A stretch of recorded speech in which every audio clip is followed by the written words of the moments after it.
Well, hi, Ben. Hi, Dad. Thanks for coming back onto Vimeo or YouTube or wherever this ends up, Thought Catalog. I wanted to talk to you again about some of the ideas in my book, Pick Your Battle. You know, every book tends to be influenced by other books. You sort of stack one on top of another. And before I talked to you about this philosopher Lefebvre, who was a big influence on me, and I told you about his ideas from the book The Production of Space. This time I wanted to talk to you about the ideas in his book, The Critique of Everyday Life. Is this real life? Yeah, this is real life. Okay, now I have 2 fingers. I thought the best way to explain his idea of everyday life, was to look at this viral video, David After Dentist. Yes. And you've seen that. Yeah. 90 million people have seen that video. In that video, David asks a question pretty early on. Yes, is this real life? And my answer to him would be that no, it's not real life, but it's everyday life.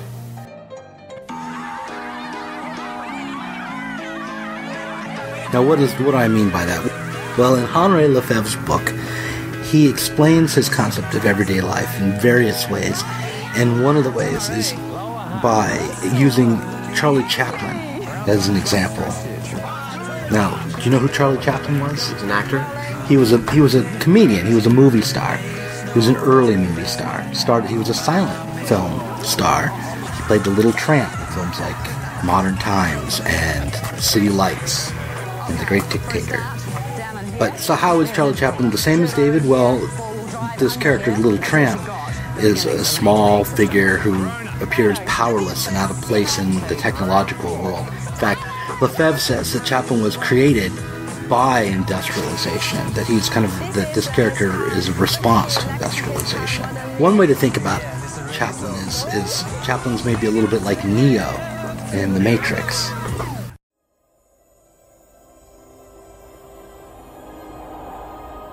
Do you remember in the second Matrix movie when Neo goes to talk to the programmer? Yeah, the guy. What's his name? Anyhow, the maker, the programmer, or the maker, or the bearded guy with the TV screens behind him. Yeah. Anyway, who are you? I am the architect. I created the Matrix. I've been waiting for you. You have many questions, and though the process has altered your consciousness, you remain irrevocably human.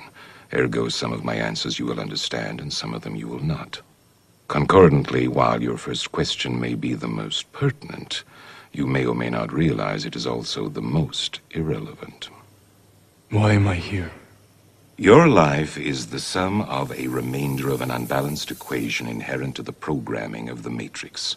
You are the eventuality of an anomaly which, despite my sincerest efforts, I have been unable to eliminate from what is otherwise a harmony. The maker tells Neo that the Matrix always creates some version of Neo.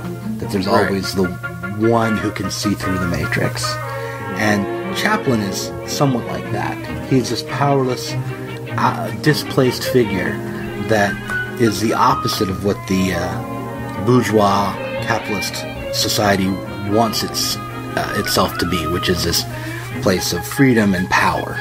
And he is trapped and powerless, but knows it, and because of that, and through his humor, kind of triumphs over it, or seems to at times.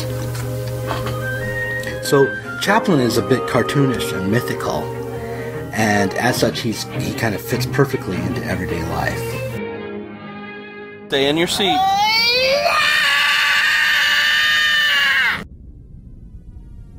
David is a little boy. He's powerless. Mm-hmm. He's unreal because of the medicine he's on. Yeah. But unlike Chaplin, I don't think he is a figure that can see through the Matrix quite. You feel good? I can't see anything. Yes, you can. So Lefebvre points out that Chaplin and everyday life are both kind of mythical. And he uses this guy Brecht to explain that further. You know who Brecht was? No. So, Bertolt Brecht, according to Wikipedia, Bertolt Brecht was a German poet, playwright, and theater director. The main thing about Brecht is that he was a lifelong committed Marxist who developed a combination of theory and practice through what he called epic theater, which was a kind of experimental theater that aimed at alienation. Let's see, I'm going to read to you from what Lefebvre said about Brecht. He said that a lot of people misunderstood what Brecht meant by epic when it came to creating epic theater. In fact, what Brecht meant was a theater in which action and poetry would be expressly and deliberately brought close to everyday life. When he tried to explain the meaning of the word epic, he used the example of a traffic accident, which, with witnesses discussing what happened and giving biased accounts of it, each implying a judgment, and an attempt to make the listener share that judgment. The epic theater wants to establish its basic model at the street corner. I think people are intelligent. And looking at place who are intelligent, they understand them and understand too that it's not destiny, a deity or kings who have the absolute power to change their life. Looking at small people like we do, like we play them in our theater, maybe they learn a little bit to behave like thinking human beings. I don't feel tired. You don't? Uh-uh. No?